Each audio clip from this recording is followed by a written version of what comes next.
Hey, deserving listeners, just me today. I thought I would rapid fire some answers to some of your emails. This first group of questions are from Discord. These are on the channel that's like quick questions, or I can't remember what the channel is called, but Susie Danger asked a question. My son often confides in me, but also says, don't tell dad. How do I navigate this?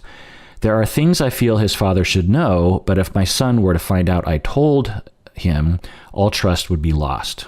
So, end of question. So Susie Danger is like, my son says, I'm going to tell you something in secret, but don't tell dad.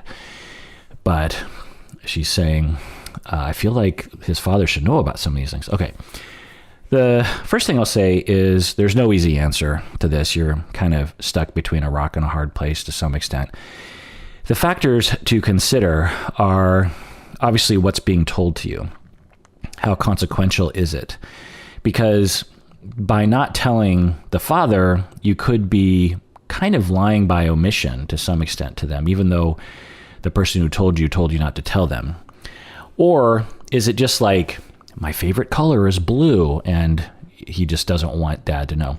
Or is it just a game that your kid is playing? Also, the age of the child, right? If your child is 16, that's different than if your child is 6. In some obvious ways, I think. But the thing that I would do is I would talk to your son about what's going on and ask him, okay, I'll keep your secret because I want you to trust me, but why don't you want to tell dad? And I would, work on that. That could take a while, but I would work on that in terms of helping your son be okay with telling dad, or have your son tell dad himself. Maybe there's some worry there, or some game he's playing or something. If it's an immediate thing that needs to be said, then you might actually have to tell the dad. Parents need to stick together, and children shouldn't be allowed to drive a wedge between their parents, especially if it's an important detail. But also you want to gauge would the dad get really upset if he, if I take a while to tell him? There's just a lot of things to consider. But the main question is, why does your son want to keep secrets from dad? And I would address that. All right. Alex L says, would you be interested in watching Family Therapy with Dr. Jen, which is a reality show where families have therapy with a marriage and family therapist? And are you going to react to other couples on Showtime's Couples Therapy? End of question. Sure, I'll add that to the list, Family Therapy with Dr. Jen. I have a lot of things on my list, I have to tell you. A lot of requests. There's so many shows to watch, right? Also, with regards to Showtime's Couples Therapy, I want to watch some of the other couples, but again, it's just sort of not a huge priority because other things are currently taking priority, but they're on the list. And I really liked watching that show because it was different from the other shows that I've been watching and really prompted me to talk about some very specific things about being a couples therapist. All right, this next Discord question is from Artist Wolf. They write, what is the line between introversion and social anxiety? The line between introversion and social anxiety. Yeah, often introversion is used as a synonym for social anxiety, but they are not synonyms. There's really very little that they are related to each other. There might be a slight correlation, but they're really completely different experiences. And let me explain. So zooming out a little bit, introversion is a personality trait that is considered to be one of the 5 dimensions within the big 5 personality traits that seem to actually hold scientific evidence. So let me zoom out even further. When we are trying to study personality, we are looking for very specific scientific evidence that personality traits exist. And the things that we're looking for, and I'm not an expert in this, but in my kind of limited understanding, the way I would describe it is we're looking for enduring traits that humans have that predict behavior and maybe reports of inner experience that seem to be consistent over time. For example, if a saber-toothed tiger is chasing me and I'm afraid, and then a week later, I'm sitting by the fire with my friends and I'm happy, the fear I experienced with a saber-toothed tiger is not an enduring personality trait. However, if I'm generally fearful, regardless of circumstance, more so than other people, and it predicts behavior that seems to generate from that fear, then that is a personality trait. So one is state versus trait. Anyway, so we look for that. We also look for things that hold together and cohere in terms of personality or behaviors that seem to point to a personality trait. And it's a very, strange science. And long story short, we have a lot of personality measures and models, but the big five seem to be the only things that really are sound science. There are other measures like psychopathy and other kinds of dimensions that we will study in people, but the big five are considered kind of an important personality measure. Anyway, point is that introversion is one of those. And in contrast to this, a lot of the claims that you will see people making in psychology, but particularly online, about personality traits like type A personality or even narcissist, you'll see that being thrown around, don't necessarily hold water when we look at human beings. And because personality is one very hard to measure, and it's hard to predict humans' behavior in a consistent way. And we also just have a lot of pseudoscience and a lot of cultural silly notions about personality that just don't make any sense. Anyway, I'm not being very articulate about this, but introversion versus extroversion is a dimension that seems to actually hold up when we look at human beings, and seems to be something that everyone is on that spectrum somewhere based on their genetics and their experience, and it seems to predict behavior. So what are the other four? Well, we have openness, being open and curious on one end of the spectrum, and being cautious on the other end of the spectrum. You have the other dimension, conscientiousness versus being careless, being irresponsible to some extent. Then you have extroversion, introversion. You have agreeable, friendly versus being critical or suspicious. And you have resilient, confident versus being neurotic, depressed, and anxious. And all of us seem to fall somewhere on each of those dimensions. And you can go online and take a maybe not so great, but maybe approximate your big five dimensional aspects. And it's kind of interesting. These personality traits seem to be consistent over time, but can change, by the way. Experience or just growing older can change things. And it's a dimension, it's a spectrum. So you can be right in the middle of extroversion and introversions. And it can also be kind of context dependent. Some people in some contexts will be more extroverted, and other contexts will be more introverted. So it's complicated. But anyway, so what is introversion? Introversion is hard to explain because people often just consider it to be shy or quiet or socially anxious, which it is not. Being introverted is being a little bit more inwardly oriented instead of outwardly oriented. They might be a little bit more reserved, not because they're anxious, but because they just don't prefer to be out in the open. They don't prefer to be the center of attention. They don't prefer to be interacting with a lot of people at once. These people are often a little bit more in their heads, might daydream a little bit more. A popular sort of litmus test is for introverts is, you ask someone, so when you socialize with large groups, do you need to go home and spend time alone to recharge your battery? Whereas the opposite is for an extrovert, right? People who are introverts might excel in writing versus talking. They can become overwhelmed by large groups. They can prefer quiet activities, not always. They can be not as pleasing in crowds.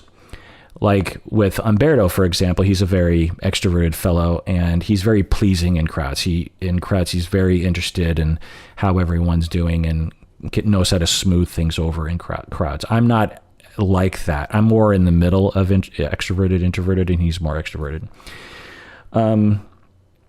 They might think a little bit more before they speak, more so than extroverted. So none of this, there are two things that people associate with introverts that are not true. One is that they're loners. Introverts are not loners. Introverts need attachments just like anyone else. Introverts desperately need attachments just like extroverts do. Also, introverts are not socially anxious or shy. This is anxiety. Social anxiety or, shyness, pathological shyness is fear-based, and it's not a preference, you understand? So introverts, they might look socially anxious because in a large group, they might be quiet, but they just don't care to be interacting in large groups. But you get them alone and they're talking the whole time and they're just like anyone else would be. Whereas extroverts, particularly those at the high end of the spectrum, might really thrive and almost kind of need larger groups of interaction, larger groups of people to interact, or interacting with lots of people, maybe having lots of close relationships with a number of people. Whereas introverts might prefer just a small set of very close relationships.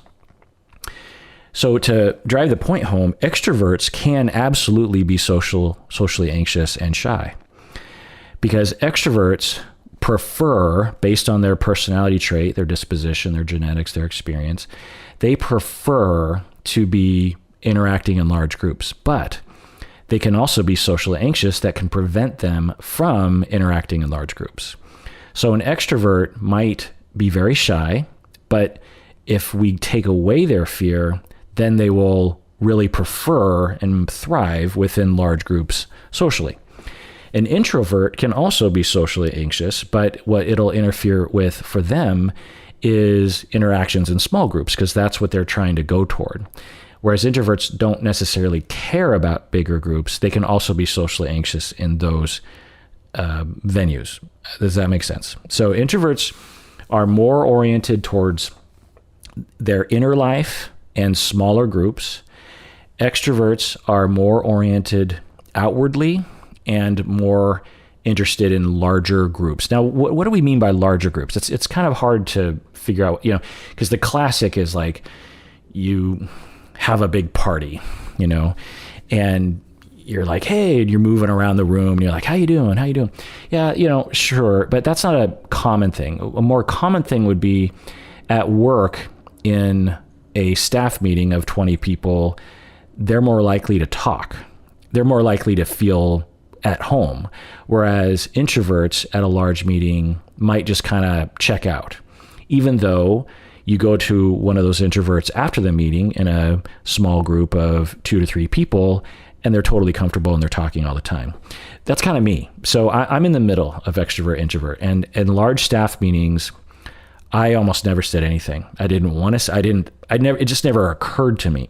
And it wasn't because I was anxious. I mean, I was slightly anxious, but it was more just like, I just don't care to interact with 20 people at the same time for some reason. It just doesn't click with me. But you put me in a room with like a few people, I'll yammer and ask questions and thrive and want to know what's in your mind. That's my introverted side. But I also have an extroverted side, i.e. the podcast, YouTube channel. And I'm also an organizer of parties. I, get large groups of people together. I'm organizing a Halloween party, and I thrive by organizing large groups of people like that.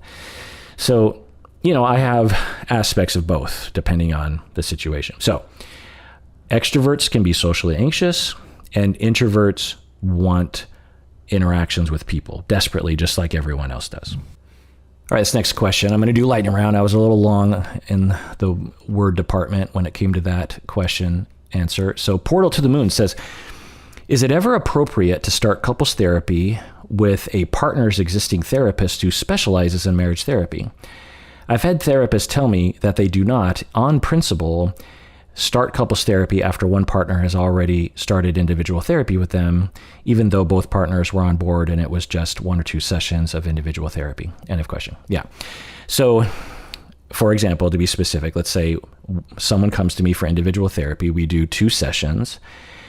and say it's a wife, and she's like, I would like to bring my husband in, and he would love to start couples therapy with you. We'd both like to switch from individual therapy with me to couples therapy with me and my husband. Can you do that? And what Portal to the Moon is saying is that therapists have said to them that on principle, they will not do that. Okay. So this is a kind of a controversial area. And the vast majority of therapists that I've talked to have no idea what they're talking about when they answer this question. So how do I answer this briefly so I can do lightning round? The short answer is it's fine to switch treatment plans from individual to couple and back. But many therapists do have the opposite idea in their head, even though they aren't basing it on any ethical code or any kind of literature. We do want to think about things before we switch from individual to couples therapy, for sure. And there are things to consider, and client autonomy and informed consent are central to that ethical consideration and behavior from the therapist, meaning that you have to respect that the client wants to do that and not just shut them down because of your silly little rules. And two, you have to inform your client about the risks, about the pros and the cons and the risks and the possible benefits of making that treatment change. Most notably, if I change from individual therapy to couples therapy, both individuals in the couple now have control over the client file, and both have control about treatment plan changes in the future, meaning that if, say, the wife wants to switch back to individual therapy, but the husband is like, no, I don't want that to happen, then ethically I can't allow that to happen because it's going against, there are exceptions to that rule, but generally speaking, you don't want to go against a client when it comes to treatment plan changes. So, there are things you can do, and I've done it before, and the problem in my profession is that, one, marriage and family therapy is kind of an anomaly, and a lot of people are just kind of afraid of the whole endeavor. And so anytime you do anything a little bit out of the ordinary when it comes to couple and family therapy, people freak out. And I've seen it before. And I'm just like, it's okay, people. Like, the world isn't going to come to an end when we switch from individual to couple. That's one thing. The other thing is that people just don't really understand ethics. And so instead of spending years, which it really has taken me to really understand the law and the ethical codes and standard of care, instead of doing that, which I understand because who has the time, they will just reduce all the ethical decision-making down to a few very simple rules, like never switch from individual to couple or vice versa. And if you follow that rule, then you'll avoid potential problems, which might be the best decision if you don't understand ethical codes and legal decision-making. But you miss out potentially on helping your clients. When someone comes to me and, say an individual comes to me and say she's in therapy with me for 6 months. And often we're talking about her marriage. And then her husband comes around and says, yeah, let's do couples therapy. And the husband likes me because he's heard about me through the wife. And I know the wife really well. And so if we switch to couples therapy, I already have a jump start on the situation. And I have a bond with the wife. And I might even kind of have a bond with the husband because vicariously the husband might like me kind of through that situation. So when the client asks me to switch from an individual couple, and if I said no, I might actually be overall harming the client because they'd have to, one, start over with a brand new therapist, which could really set them back for a while. And two, it might be actually really hard to find a compatible therapist. It's not easy, as some of you know, to find a therapist that really fits with you. So if it's a good fit and it works and you explain the pros and the cons and the risks to the client, and you believe the client can make a educated informed decision, because some clients, due to personality disorders or something, might not be able to make that decision, and thus you want to avoid these kinds of murky areas with them. But if you believe clinically that they can make that choice, then in some ways, it's unethical not to switch from individual to couple. So, but people don't want to hear that. It's too complicated for them. But the reality is that's what the literature talks about. That's the way these ethical boards actually operate. That's the way courts typically operate. That's the way lawyers will talk with you about. But most therapists, in my anecdotal experience, do not talk with true experts in ethics. In fact, in my anecdotal experience, a lot of teachers who teach ethics courses are not true experts. These people know enough about ethics to scare the bejesus out of the students, but not enough to understand the true nature of ethical and legal decision making. And so you have a bunch of professors, if not the majority, teaching all the students just essentially paranoid wrong information, of which contains these simplistic rules like never change from individual to couple. Now, again, I repeat, there are situations ethically and legally where it would be ill-advised to switch from individual to couple. I'm not saying that never happens. It does, for sure. But it's not like a hard and fast rule. It'd be like saying it's a rule that you should never shake your client's hand or hug your client. Maybe that's better. Like, never hug your client. That's a hard and fast rule. No, you can hug your client, but there are things to consider. And there are situations where it might actually be counterproductive or even unethical to hug your client. But it's a case-by-case basis, and it requires a lot of education and understanding of ethical decision-making, and or having a supervisor that you can talk about this with.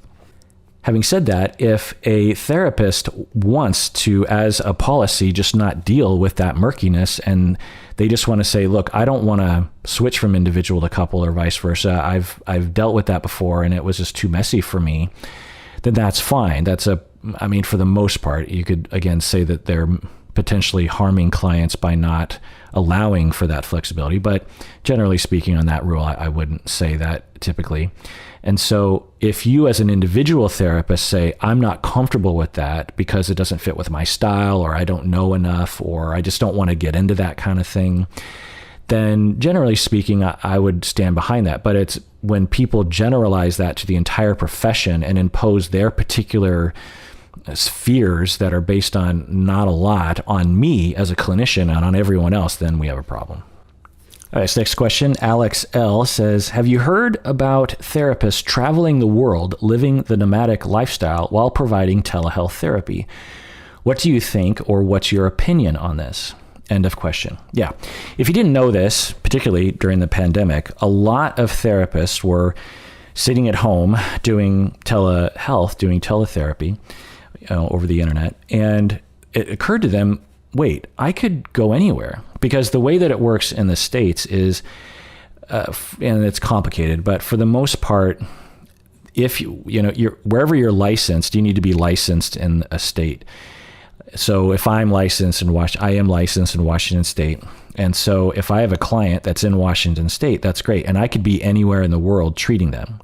But if my client leaves the state, I can't treat them anymore. In general, there's some wiggle room there if they're on vacation or something. But so during the pandemic, people were like, so I could go visit my parents, I could go on a vacation to Hawaii or something, and still work with my clients. I have 5 clients a day during the week, Monday through Friday, every day, 25 clients. And so I'll just do 5 hours of work every day, and then I'll, enjoy Hawaii. Why am I stuck in Seattle during the pandemic?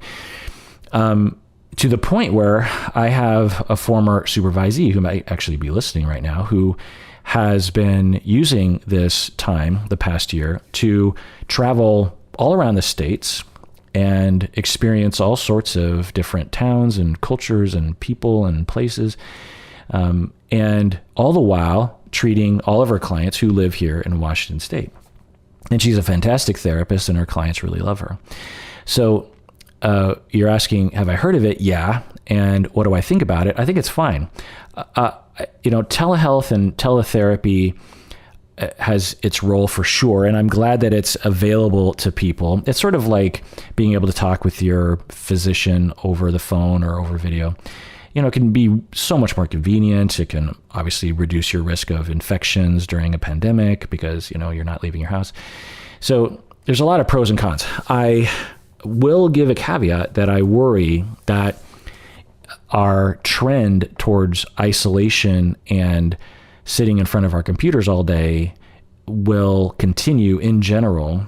And this is another step on the 1,000-step process towards the end of this road that is not very good. And we've seen, I think, the effects of these this cultural movement towards isolation and bigger houses, less interaction with even your own family members. There are people who don't even necessarily interact with the people they live with very often because they're in their dens or something. So I'm 100% behind telehealth and teletherapy. I'm 100% behind people living the nomadic lifestyle. But I just think we need to overall be careful about what everyone is doing. And really the central question that I want clients mainly to think about, and of course right now it's kind of a moot point because a lot of therapists, including myself, are still not seeing people in person because I just don't want to worry about infections. And it's like, why not continue doing teletherapy? I do it over the phone. I don't use video. I hate video conferencing. I'm just so tired of video conferencing. I can't stand it. I haven't done Zoom in months and I don't ever want to do it again. At the beginning of the pandemic, I was like, ooh, I like Zoom. Zoom is really great. Teaching over Zoom, it's fine. And it's so much more convenient. And man, the pandemic just killed any affection I had for video conferencing. I am done with it. But so I do phone, and I was used to doing phone therapy prior to Skype even existing back in the 90s and aughts. But anyway, what was I saying? The question is this: clients need to think about what they need, and if it can be facilitated, sometimes even in a superior way, by teletherapy, then go for it. But if, as a client, you need one-on-one in-person interaction, which for myself, I would need that. I don't want to do therapy over the phone. Well, let me take that back. There are moments for myself where I might actually like doing therapy as a client over the phone because I might feel more comfortable to say things, maybe, I might just sort of lay down on my couch and just free associate, feeling more comfortable without my therapist just like right there. So I don't know. But anyway, I'm just saying everyone just really needs to think about that. All right, next question. All right, Amanda on Discord asked, do you think couple therapy is harder for the clinician than individual therapy? Answer is yes, 100%. And it's been universal in my anecdotal experience that people struggle way more with couples on average than individuals. Certainly you can have a difficult individual and certainly you can have an easy couple, but on average couples are just so much harder for a variety of reasons. One, you have double the countertransference, and to some extent it might be exponentially doubled, and meaning it's quadrupled. And also, you're being massively triangulated by both people, and they're often complaining about each other. So how do you validate one while not ostracizing the other? And that's just the beginning of the problem. And couples are highly triggered by each other. That's probably the biggest factor, is that when an individual comes in and complains about their partner, they're not triggered in the moment. They're usually, but certainly there can be cases where an individual can be triggered in the moment, but not often. But definitely when you bring both people into the office, they're going to trigger each other in your office, and they are going to escalate in terms of their emotional arousal and their distress level. And they're not going to be thinking straight towards each other or towards you. The other question is, do beginning therapists struggle with keeping control of the session when couples are activated?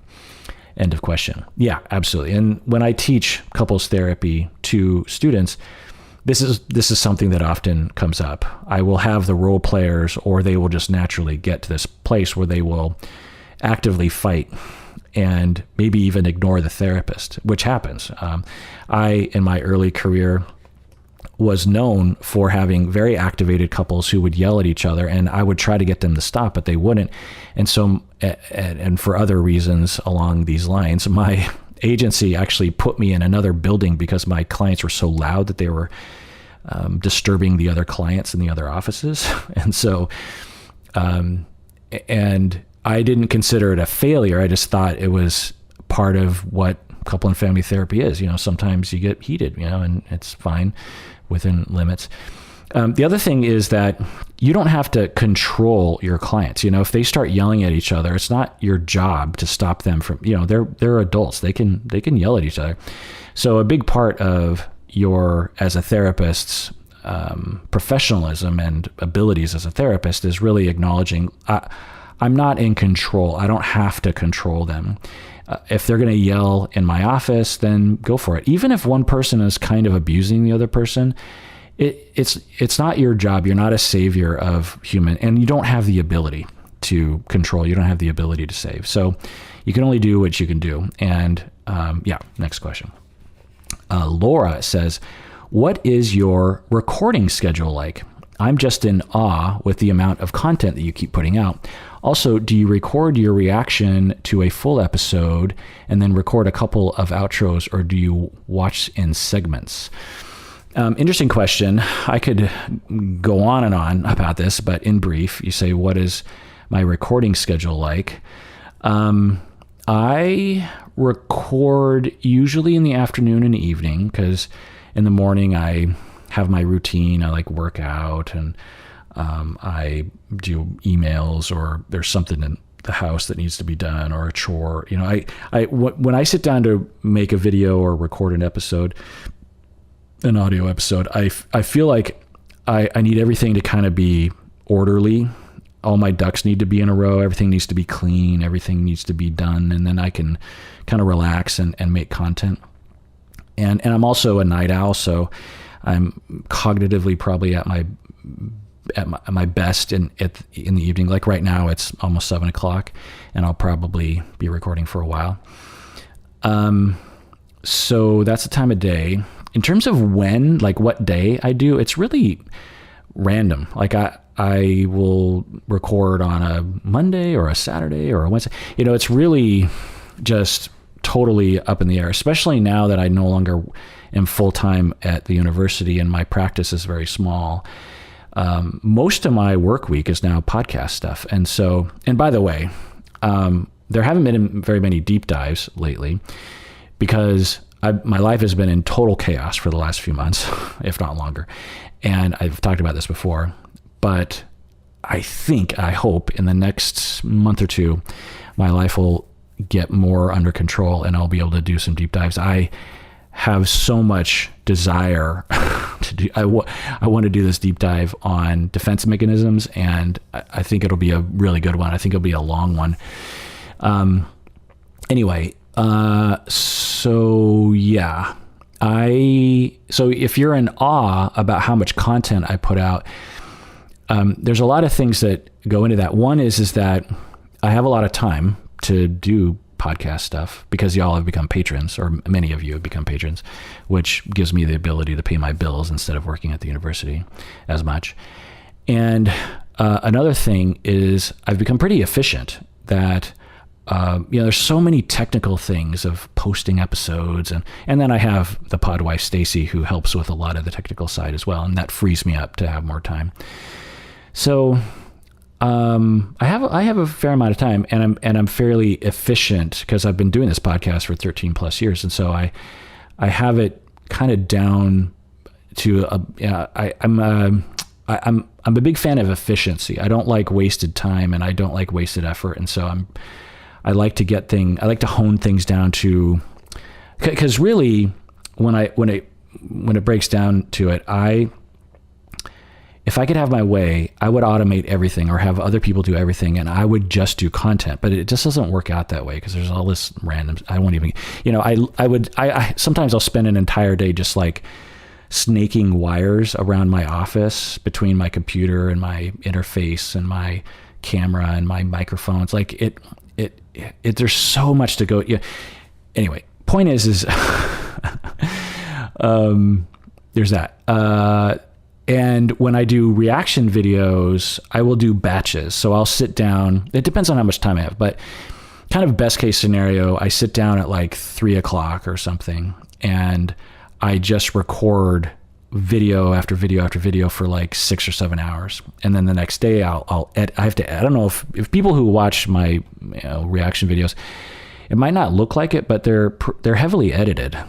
I have to edit them heavily to make them snappy, because if I don't edit them, there's a lot of dead air and a lot of little glitches here and there that would make it a lot less of a quality of a product. Anyway, then you say, do you record your reaction to a full episode and then record a couple of outros, or do you watch in segments?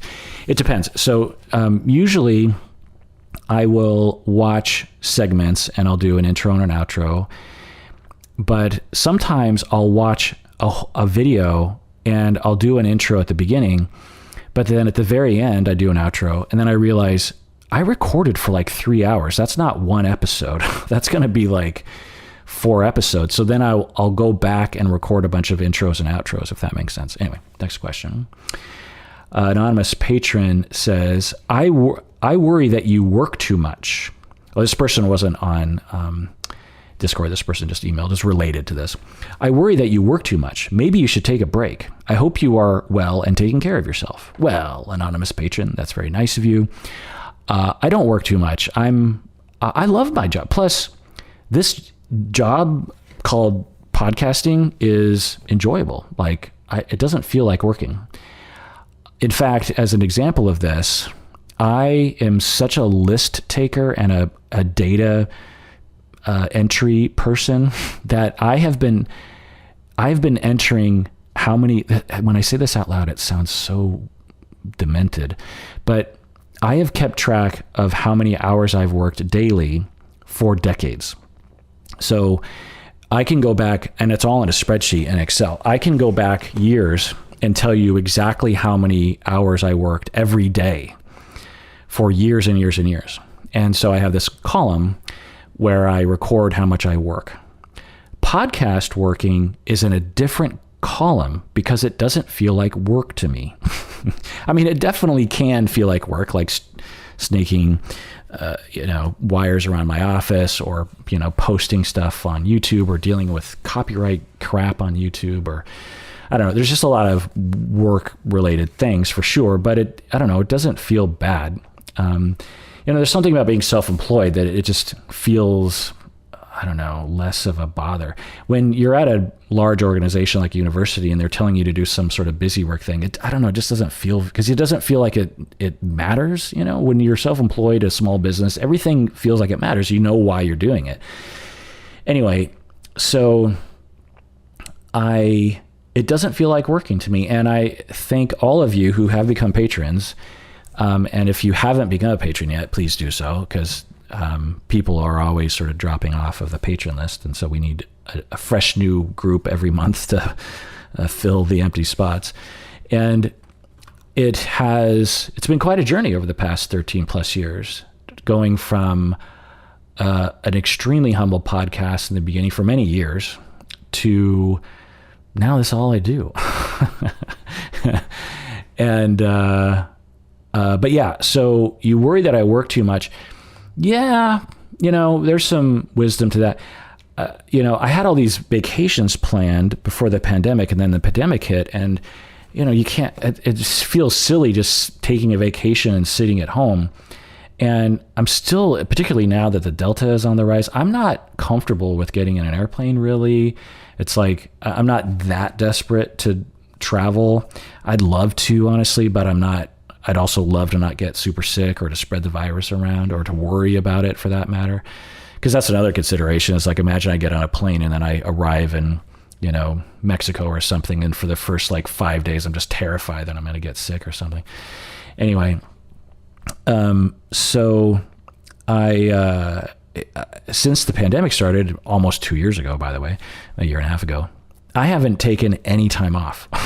I've taken 0 time off, and this podcast and all my other work at the university and my practice, it's 7 days a week. So I wonder if I'm working too much. It doesn't feel like it. Maybe I am. But honestly, what would I do? Because on the days that I work, I still have a lot of fun. Stacy and I do stuff, or I'll hang out with my friends in the evening or go to lunch. I feel like I sprinkle my vacation out throughout all the time. And I kind of like that, honestly. I remember early in high school, I remember thinking I'd rather have, because I remember calculating if you added up all the vacation time that you get in high school, like spring break or winter break, and you sprinkled it out, you would have a lot of 3-day weekends. And I remember thinking I would rather have a lot of 3-day weekends than 1 week off of school. I don't know if I still agree with that, honestly, but anyway, next question. But first, let's take a break. All right, this next question from Whitney. Is it ethical for a therapist to lie to your client about the reason for termination? Is it ethical for a therapist to lie to your client about the reason for termination? It can be ethical if the lie is required to prevent harm. It's a debatable area, case-by-case basis. So the answer is it can be ethical. It can also be unethical. And is it more or less ethical if the client struggles with abandonment? Well, the key, Whitney, is that for a client who struggles with abandonment and the therapist is terminating, it's very important that ongoing care is considered and accounted for by the clinician. And I'll also say that a lot of people who have abandonment traumas will provoke therapists in such a way that will motivate them to want to abandon their clients. And that a percentage of those therapists will actually abandon their clients, even though that's why the client is in therapy. So that's what I'll say about that. All right, Mochi says, my therapist is going on maternity leave soon and has given me the option to be passed on to another therapist for support. I don't know what to do because I feel like she's the best fit, and I'm afraid the other person won't be. But I'm also afraid that if I stop seeing someone, I will have no support. I also have the option of having just wait until she comes off maternity, but that could be next year sometime. What should I do? End of question. Well, I don't know what you should do because I'd have to assess you and know your situation. But generally speaking, you should follow the direction of your therapist. So if your therapist thinks it's okay to take a break from therapy altogether, then I would consider that. But I will say that given your description, I would recommend that you consider seeing the other therapist that they're referring you to and just saying, look, I'll see this other therapist, and if it's not a good fit, then maybe I'll get another referral. But as soon as my real therapist comes back, then I'll go back to that. So you can get a reassurance like, okay, therapist, I love you. You're a good fit. I'm worried I'm going to lose you. When you come back from maternity leave, can you guarantee that I will be able to see you, regardless of who I see in the interim? And then, especially if she's taking a year of maternity leave, you probably should see someone during that time. Alex L. also says, would you ever do a collab with Cinema Therapy on YouTube? And the answer is, yeah, sure. I watch their channel, good YouTube channel. Alex L. also says, if you were to go to a 1980s theme party, what would you wear? Well, I have gone to a lot of 80s theme parties. That was when I realized I was getting old because I, was a teenager in the 80s, and to go to an 80s theme party, I'm like, because I would go to 60s theme parties, and then I would go to 70s theme parties. And then when 80s theme parties started to come around, and it came around fast. I remember going to 80s theme parties in the mid to late 90s. So it wasn't even that much time. But what would I wear? Well, I couldn't really raid my closet, right? Because I don't have things from the 80s anymore. I mean, I could, if I wanted to be sort of ironic, I could just wear, because I still have some of my football paraphernalia. I have my Letterman's jacket and my football jersey. So I played football in the 80s in high school, and I could just wear that. But if I was to go like full 80s, golly, there's so many. I mean, you got the Don Johnson look, right? The pink shirt with the sort of floppy white suit. You have the Izod buttoned all the way up to the top. You have the round sunglasses that were actually retro from 60s, like John Lennon stuff. You have like the ducky look from Pretty in Pink that I might try to rock. You have like the Devo outfits that you could wear. You could also go like Bon Jovi 80s, because that's definitely 80s. I don't know. That's a tough one, because those outfits are kind of tough to pull off, I would think, right? The Don Johnson would be easy. You wear some shades, you get a pink shirt, and you put on a Don Johnson type suit. From Miami Vice, for those who don't know what I'm talking about. Amanda says, do you think therapists should say patients or clients? Yeah, this is an age-old, or I don't know, decades-old debate. So in the old days, they were called patients because psychoanalysts were typically physicians who would specialize in psychiatry, and thus they would call their people patients because it was a medical profession.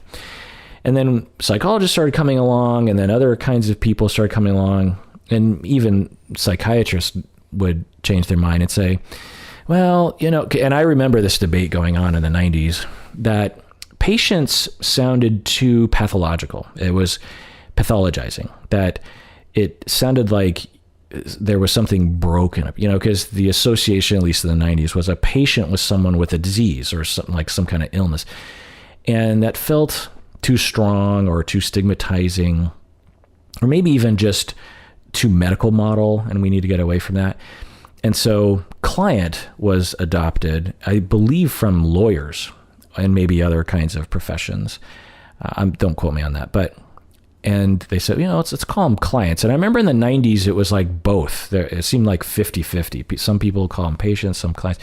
In the family therapy world, they particularly call them clients because they were more progressive in that way.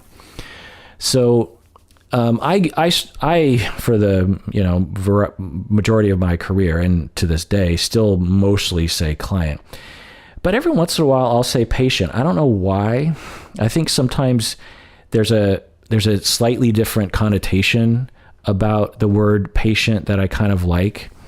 I feel like we have enough distance from the word patient as a negative thing that we can kind of use it again as needed. But there are other words that people will use as well, like they will say, well, client even sounds too pathologizing, and let's call them a consumer. In postmodern therapies, which I won't go into, they sometimes will say you're a consumer. And I believe the reason why they wanted to call them consumers, like they were a customer who was coming into a deli, was it was brief therapy. And so it's providing this very brief technical service, and you're not really there to develop a client-therapist relationship anyway. But it's interesting, I think, today in 2021, that I think we could say patient again without it being stigmatized, because we've had so much distance from the stigma of patient. Having said that, the vast majority of people that I know and the literature I read just uses the word client because, it seems to fit the best. Shaggy says, Dr. Kirk, watching your gaslighting emails episode, and you provided some criteria to be flexible for using the term gaslighting in a societal context. Would you extend it to some corporate settings like the culture at Theranos, where employees were constantly pressured to suppress and discount their own realities about the product and conduct there as a problem rather than themselves? One employee even gave a good description of her experience that as being immensely pressured to self-doubt her judgment. End of question. Yeah, perhaps. And, I'm not the definer of words. So it's really just my own thinking and my own application. And it's evolving over time, as some of you can tell. And originally, when I started making episodes 4 years ago about gaslighting on this podcast, I was very strict about the usage of the term, that it pretty much only could be used in abusive ongoing relationships, because that was the way it had been used for decades, and the way I had used it and the way it was in the literature. And when people were applying it to, like organizations like Theranos or something, I'm like, well, but you could argue that Theranos was abusive. Elizabeth Holmes, reports of her as being extremely intimidating and threatening to fire people, this kind of thing. So you could apply it there. But anyway, as time has gone on and I've heard more stories, I have for myself, and y'all can just define it however you want to, because language is personal and socially constructed, and no ivory tower on high has the right to define it for the rest of us, including myself, defining it for you. But for me, I will extend it to descriptions that some of y'all would send in about, like, you're in the military and there are women being sexually assaulted, and the power structure is set up to really make the victims question whether they're overreacting. And then you just start questioning your judgment. And then there's this effort to make you question your judgment in general, and to make you feel crazy, and to make you feel like there's something wrong with you. And then you stop complaining about being sexually assaulted, and, problem solved for the power structure. And I'm like, yeah, or sexism and misogyny or racism, convincing people that it's them, not the power structure. I think I will apply the word gaslighting to that. It feels appropriate, especially when I started to modify my definition of gaslighting to include abusive relationships, domestic violence, intimate partner violence relationships, in which the abuser will oftentimes not be on purpose gaslighting the victim. Usually, in my experience, the abuser, the perpetrator, doesn't wake up in the morning and say, I'm going to break down my partner's ability to think and judge so that I can control them more.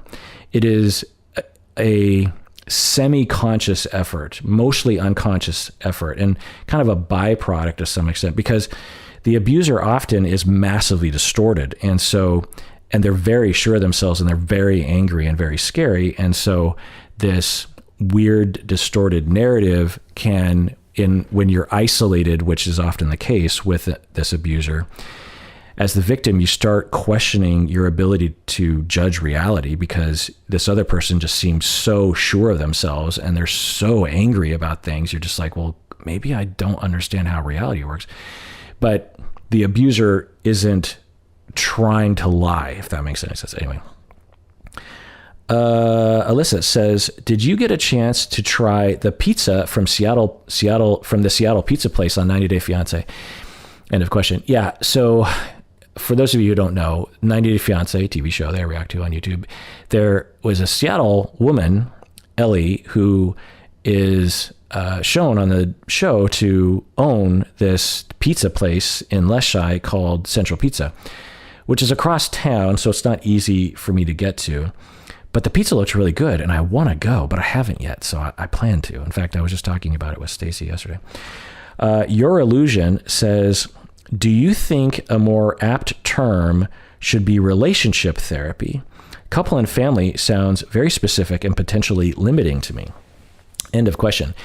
Yeah, Your Illusion, you are speaking the truth here. And this is something that my field has been struggling with for a long time. So in the very beginning of our field, we were called marriage and family therapy, which very quickly became problematic because we had not only cohabitating unmarried heterosexual couples on the rise, but we also had gay couples on the rise, gay and lesbian couples who couldn't get married by definition according to the law for decades. And so in my neck of the woods, we divorced the word marriage, if you will, and adopted the word couple therapy. So most of our field is actually still called marriage and family therapy. It's the American Association of Marriage and Family Therapy. The degrees are in marriage and family therapy. Our licenses are in marriage. So it is, we still have this extremely limited language of marriage and family therapy. Now, gay and lesbian relationships are legalized in the United States. So we can, but again, that still ignores people who are cohabitating and never get married.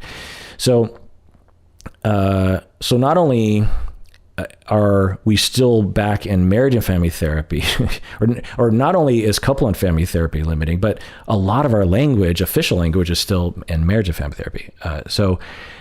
And as time has moved forward, a lot of us, marriage and family therapists, have decided to change our official label to relation. You're saying relationship therapy, but we say relational therapy, and which is, essentially the same word. And there are a lot of people in my field who will, at the very least, verbally acknowledge or label ourselves as relational therapists, because not only do we work with families, not only do we work with couples, but we also work with people that are friends or people who are working together. So we're not just interested in couples and families, right?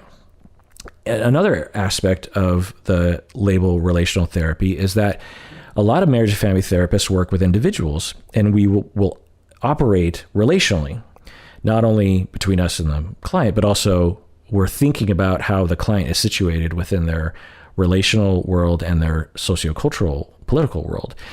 And so we're thinking about the social dynamics and the relationships that this person is in. So we're relationally oriented. And but things move at a snail's pace. And the fact that we still haven't changed, even today in 2021, our licenses and our association, our professional association, is still called marriage and family therapy, should tell us something about the rigidity of my field sometimes. It just really drives me bonkers, that because everyone agree, or the vast majority of people in marriage and family therapy agree that we should call it couple and family therapy, but everyone's afraid of change. and no one wants to change the logos, or I don't know. It's really upsetting. And I think it would be a lot more, well, I don't know. Because another big part of these different professions is, how do we present ourselves to the public, right? When you call yourself a marriage and family therapist or couple and family therapist, people instantly kind of know what you are. If you call yourself a relational therapist, well, people know what that means. Not necessarily, right? And so sometimes these decisions are made like, well, if we change, we might lose market share, right? And that's a big part of these kinds of moves is, if we make a change, then all of our professions, the members of our profession will lose clients and lose money, and thus not be able to pay their bills and not pay off their student loans. And that's scary to us. So let's just stay the same. All right. I am done with the Discord quick questions for the podcast. I'm going on to upper tier patron emails. Anonymous upper tier patron wrote in and said, "Hi, Dr. Kirk. I recently had a friend tell me, 'I'm jealous of you,' and I had no idea what to say or even how to feel. I could tell that it wasn't meant as a congratulations. It meant as a competition sort of thing. For context, it's comparable to your success with growing your podcast, but on a much smaller scale. I never talk about my wins with anyone except my mom and my husband because I'm too embarrassed to come across as boastful. Now I'm wondering if others feel this way and they're just not saying it, that they're jealous of me. I'm really uncomfortable with all this. When I see my family and friends happy and succeeding, I get so genuinely excited for them. What is the compassionate way to respond to someone that is saying, 'I'm jealous of you'?" End of question, end of email. This is an interesting question. No one's ever asked me this before, but this question of, it sounds like, anonymous upper tier patron, you're succeeding in life in maybe a noticeable way to people around you. And a friend says, "I'm jealous of you." That's what she says. Like, "I'm jealous of you." Not like, "Oh my God, I'm so jealous. This is so great. Congratulations." It's like, I'm actually jealous of, meaning that I have some hostility towards you, or I feel bad about myself in contrast to how well you're doing. Like, this is a negative, you succeeding is a negative experience for me. And that's kind of a normal reaction, particularly if you have relational traumas regarding incompetence or success or something, or competition with your siblings that's being transferred onto you. And then you're saying, look, when my friends and family succeed, I get genuinely excited. I don't get jealous of them. Well, that could be because you're doing well in life. And so not everyone feels good about how their life is going. So there's that. Then you're saying, what do I do to that? What's a compassionate way to respond to that? And I don't know how, it's a pickle, because, someone's like, oh my God, I'm so jealous of you. How do you respond? I mean, I think what I might say is, first, you want to clarify, what do you mean by that? When you say you're jealous, are you saying that are you angry at me? Are you envious? Because it's one thing to be like, oh my God, I would love to have your life. It just looks so awesome. That's one thing. It's another thing to be like, I feel like crap in relation to you because your life is so awesome. That's a different thing. It's also different from, I hate you because you're successful, right? So there's a lot of different meanings to someone saying I'm jealous. So the first thing is I would ask, like, what do you mean that you're jealous of me? And then depending on what they say, you can just tell them your experience, just be like, so when you say that to me, it makes me feel bad for being successful, or it makes me feel like I have to hide my successes, or like it makes me feel like I'm flaunting my successes when I'm just trying to succeed in life. And I work hard at this, and I want to share a little bit of that with my friends. And as I would love people to share their successes with me. And it hurts my feelings that you would not like me to succeed, like if you succeeded, I would be 100% happy for you because I love you. And for you to have a negative association with me succeeding, that just doesn't feel very nice. I get, if you want things to be better for you, okay, that's you and your life, but to somehow bring me down in that process, like, that doesn't feel fair. So that's maybe what I would say. All right, this next email is from upper tier patron, anonymous upper tier patron. They ask, for most of my life, I have experienced this cyclical, recurring, intense urge for changes to myself. For example, getting a huge tattoo that I hate to this day, or adopting a dog I wasn't ready for and had to rehome. Is that impulsivity? These urges are so strong. I completely fixate on these things and spend hours and hours researching. I am trying to combat it, but it's hard.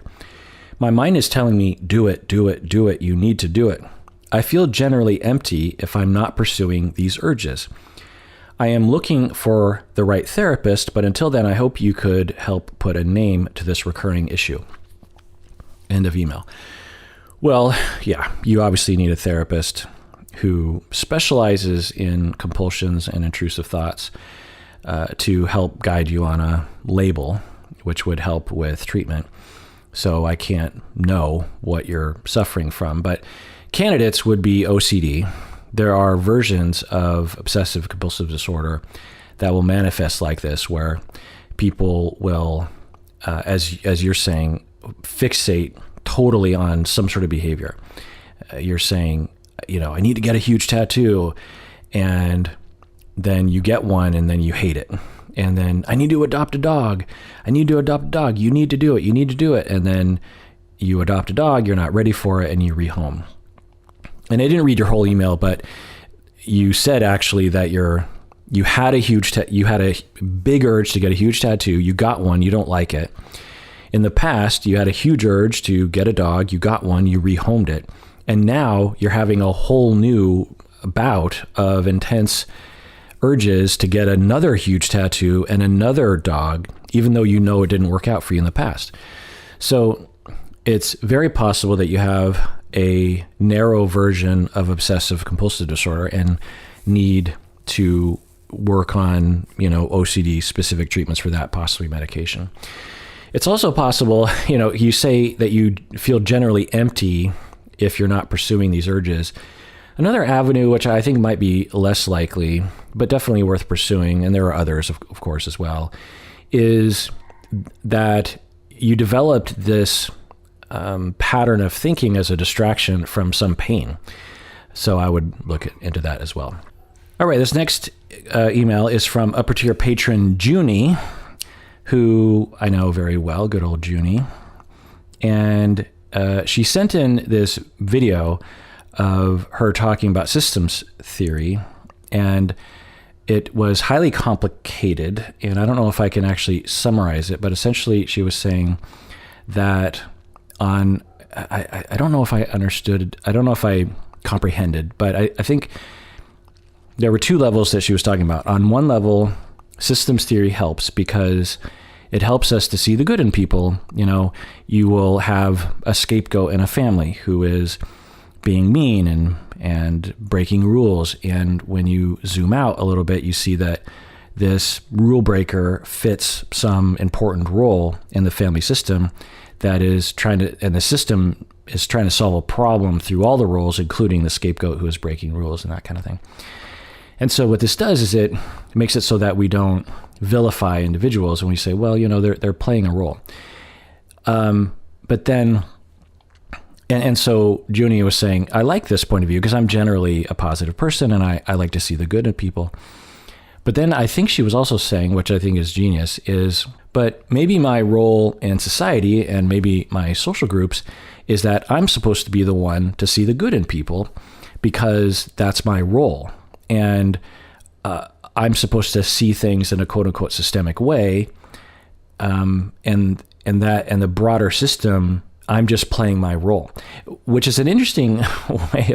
I think that's what Judy was saying. And so essentially systems thinking becomes a role within a system.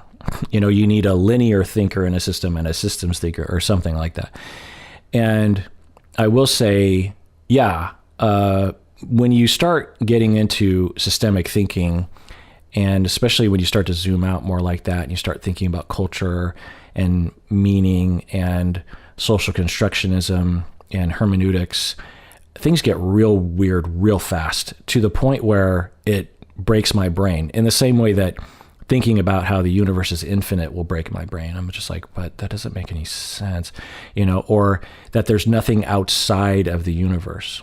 Like that breaks my brain. The fact that there's nothing outside of the universe, like it doesn't, I'm like, oh, my brain just can't, get that. I mean, I get it on an intellectual, but I can't feel it. It's spatially makes no sense. Like there's always a boundary. There's always something on the outside of something. Anyway, so there's that. But on another level, in society, there are roles to the point where you could absolutely analyze the United States, for example, the political landscape, where you need some people who care about tradition, who are careful about budgets, who care about borders, for example. And you need another voice that is more caring, more compassionate, more progressive, more forward-thinking, more inclusive, less concerned about borders, more humane to other countries. And both of these voices are perhaps critical to the furthering of a nation state. And when one voice becomes too loud or too powerful, then the other voice will grab for power through various different means. Because without those two voices, the nation state will go too far in one direction, or will, something bad will happen. I don't know. Now, systems aren't necessarily oriented towards justice or toward the good in life, but systems do operate in a way of achieving balance, is one of the principles of homeostasis and systems. So can societies operate like a system? Absolutely. But I'm pretty sure I did not answer your question, Junie. So if you have more to that question, feel free to email me, because I think your thinking was so beyond me that it just went over my head. This next email is from upper tier patron Emily from Connecticut. They write, would you consider this stonewalling or something else? My husband goes mute during conflict, despite how gentle I can be during this time. For example, I asked my husband if he enjoys spending time with our daughter. Every time I ask him to watch or spend time with our daughter, he spends his time on the phone the entire time. When I asked this question of him, does he like to spend time with our daughter, he shut down and kept his eyes averted from me. This went on for 2 hours. At the end of the 2-hour mark, I asked him this: yes or no, are we going to discuss this conflict or not? He still did not answer. I asked him this question over and over. I assured him that I would not be upset if he told me no. After 45 minutes, he mumbled no. I kept to my word and did not talk about it again that night. After this, he began to interact with me as he normally would. This extreme reaction is only when we discuss anything about feelings, concerns, finances, etc. I told him before how hurt I feel when he shuts down, but it is always the same. I genuinely believe that he does not mean to hurt me. Any speculation? End of email. Well, the first thing, Emily, I will say is this sounds really rough. I mean, you're talking about, there's a lot of layers here. One is you're asking him, does he enjoy spending time at all with your daughter, both of your daughter? And he won't answer for a long time. And then after 2 hours, 45 minutes, he will mumble no. Essentially, I do not like spending time with our daughter. That's rough right there. Ooh. And then also that you're asking him, according to you, in this nice way. I think there's a chance that you're coming off with some tone towards him for sure, and it's not all nice. But you're asking him, yes or no, are we going to talk about this?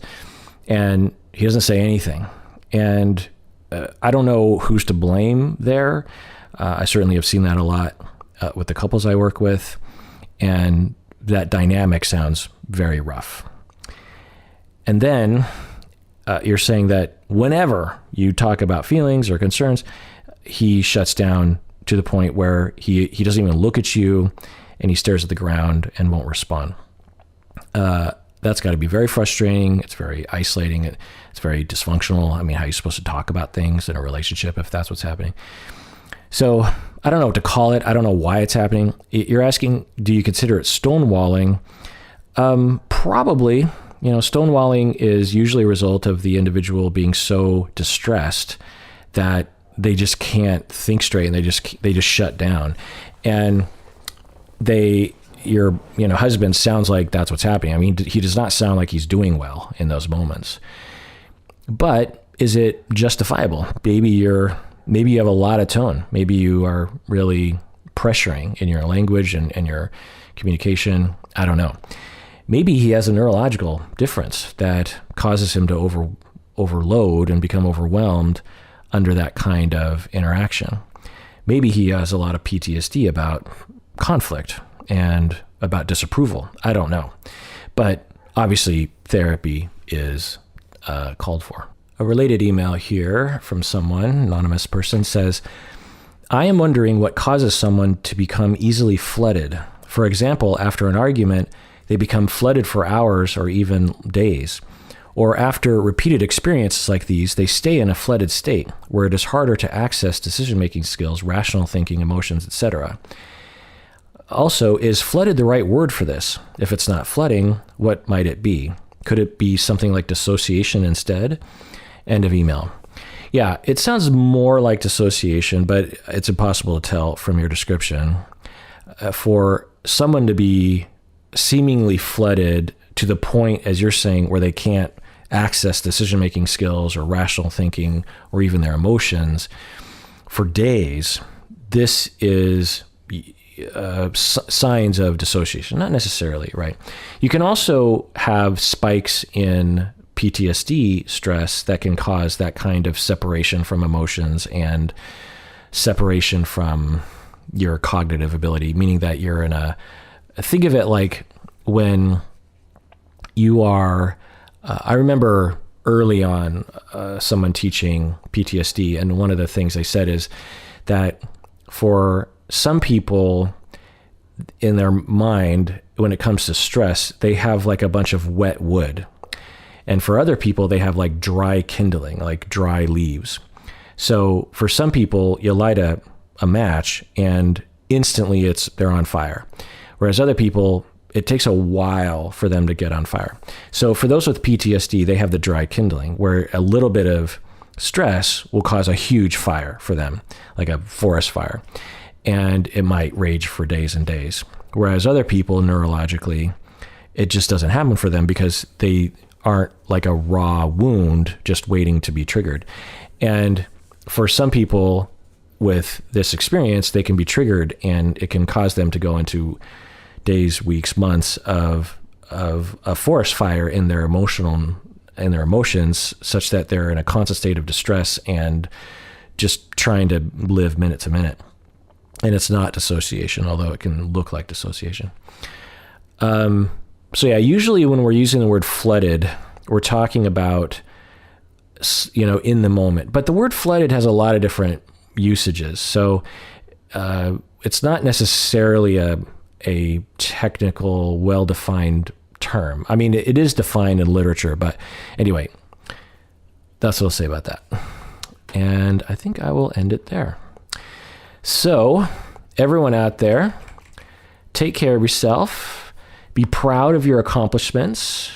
For everyone out there who's had successes, you should be able to be proud of yourself, and you should be able to talk about it with your loved ones without feeling like they're going to be negative about it, right?